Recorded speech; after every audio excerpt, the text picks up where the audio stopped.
I present this with great sadness, great sadness, that my relationship has failed. And here's the 5 lessons I learned from it. So, like all great men, you gotta learn from your lessons. You gotta learn from life experience, and you don't beat yourself up over it. Everything in life is essentially a gradual lesson that you take some principles from it, then you apply to the next thing in life, and everything like kind of cross trains to some degree. But anyway, here's the top 5 reasons that like, most relationships are probably gonna fail. Starting with reason number 1: emotional maturity. So what I come to discover through myself and like just through observing various people, most people actually lack the maturity level to actually have a functional relationship, and not just romantic, but I mean just in life in general. Most people kind of live in a la la land where they don't understand like survival and putting their own like selfish needs beyond underneath survival and like cooperation for life. So like one of the things you gotta understand is like early in man's life, or just early like the human species in general, humans had to cooperate to live. Like you didn't have running water, you didn't have a toilet system, you didn't have grocery stores. So cooperation was a necessity to keep everybody alive. And when you have to have something that's a necessity to keep everybody alive, you kind of don't get to just wander around La La Land, because it's like, oh shit, if we don't get enough food before the winter, we're probably going to starve to death. And if you look at most of human like life, that was pretty much the reality of life: was you will starve or you would be dehydrated and not be able to survive. And we still have like the same thing in today's age, where you will essentially go homeless on the street. And I think a lot of people fail to understand that in this today's age, and especially women, because they're catered for so much in society, where like people just do things for them because they're beautiful, they look good, so forth and so forth.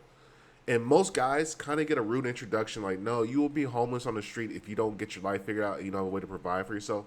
But women have been afforded this luxury of living in La La Land and delusion.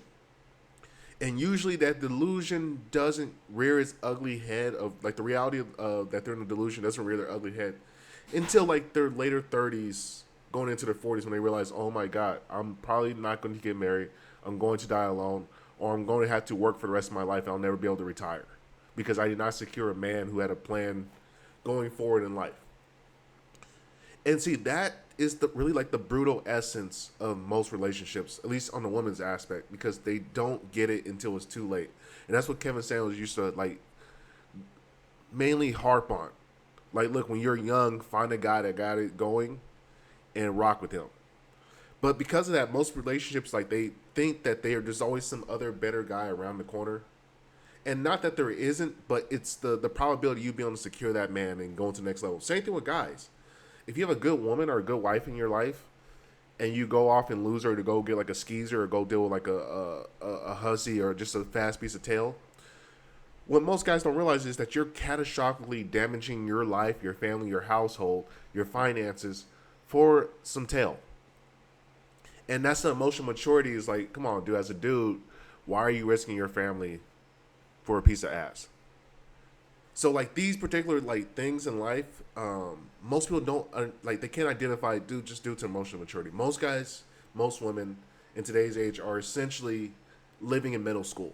They think they're in middle school still, and it's a sad case because most of the time you're not going to figure it out until you get a little bit further in life, and then once you get that further in life, and like the early reality comes rearing its head, then it's like, oh wow, I made a lot of bad choices. And another thing we have to understand about relationships is that you have to start to value the practicality over speciality. See, what I think humans don't really understand: work with somebody that's practical to be with. Because in those times that you guys don't love each other, or the times that the love ain't so sweet, or you don't like each other, you're at each other's throat. If you have a practical reason for being together, like if there's a reason outside of like your feelings, where you look like well, damn, we both kind of need each other to do these different things in order to get with life, you're less likely just to nuke a relationship.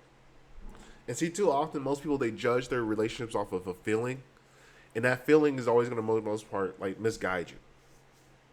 Look at what makes sense and what works. It's kind of like the same thing in business. You do what makes sense and what works and what makes money. You don't try to go reinvent the wheel doing something that nobody else can really understand or identify because you think it's a novelty. Dating novelties not dating novelties 99% of the time get the nuts. Then we go to the next time.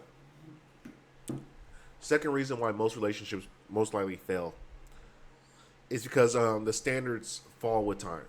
So every person usually has a certain standard or some way that they operate. And when you lower your standard, you lower your quality of life. And when you lower your quality of life, you lower your happiness. When you lower your happiness, nothing around anybody gets happy. Keep the standard that you have set for your life. When you operate in a certain way, like the same way you operate for your business, the way you eat food, what you consume as far as media, the cars you drive, the people you associate with. If you hold a certain standard in your life, don't drop that standard just because you're in a relationship. And too often, women and men drop a standard that they expect from their life. Now, you got to have a reasonable standard because even though you might have a standard, like some people, like some girls might say, "Oh, I need a guy who's a millionaire." Okay, you can have that standard of a man that's a millionaire, but the chances are you might have to lower that standard because it might be too high. And see, what I begin to notice is women's standards are way too high and men's standards are way too low. Got all these things going on in the background. Men drastically underestimate the standard by which they should operate. You should take nothing less than what you expect. Because if you're working hard to provide it, because once again, as a man, you're providing the lion's share of the work. So if you're providing the lion's share of the work, you should hold your standard to the highest level that you want to have it because you're doing all the hard labor. Now, for women, you got to kind of lower your standard. You expect way too much for doing way too little. Now, if you're coming in and providing so much value and you're doing all these different things and you can really put a metric on it, all right, then hold your standard. But once again, it's like trying to sell like a 1995 Honda for $200,000. It's like, all right, you can put it on the market for $200,000. You can say I'm not taking less, but your chances of getting that not high. And for men, it's kind of the opposite. As a man rises, and this is our problem with men, we're way too humble and way too naive to what our value is on the market. A guy would be in shape, making six figures, decent person, holistic health, all the other nonsense. He would lower his standard because he believes that he can build a woman to what he wants her to be. And when I'm starting to realize, Kevin Samuels said something, is don't try to build them. Don't try. Because all you do is end up making yourself mad because they're not going to, chances are they're probably not going to rise to that standard. So rather than do that, have a standard mark. If they don't clear the standard, then keep it moving. Because once again, you got to understand the value you're bringing to the market. It's more so than what she's bringing because she cannot replicate you. It's very easy to replicate a woman who's young and pretty. Very difficult to replicate a man who's successful and gritty. Because that success and gritty takes a long time to accumulate. Doesn't happen overnight. Beautiful women come off the shelf every week. Problem number 3 that most people suffer with and why your relationship most likely will fail. It's not that you ignore red flags. It's that you don't try to combat them.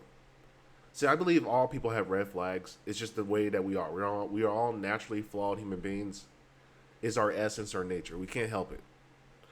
But what you need to do is instead of ignoring the red flags, is to actually try to combat them. See, is this something that can be managed? See, is it a red flag because of naivete, or is it a built-in system? Because a lot of times people's red flags are simply because they're just not aware.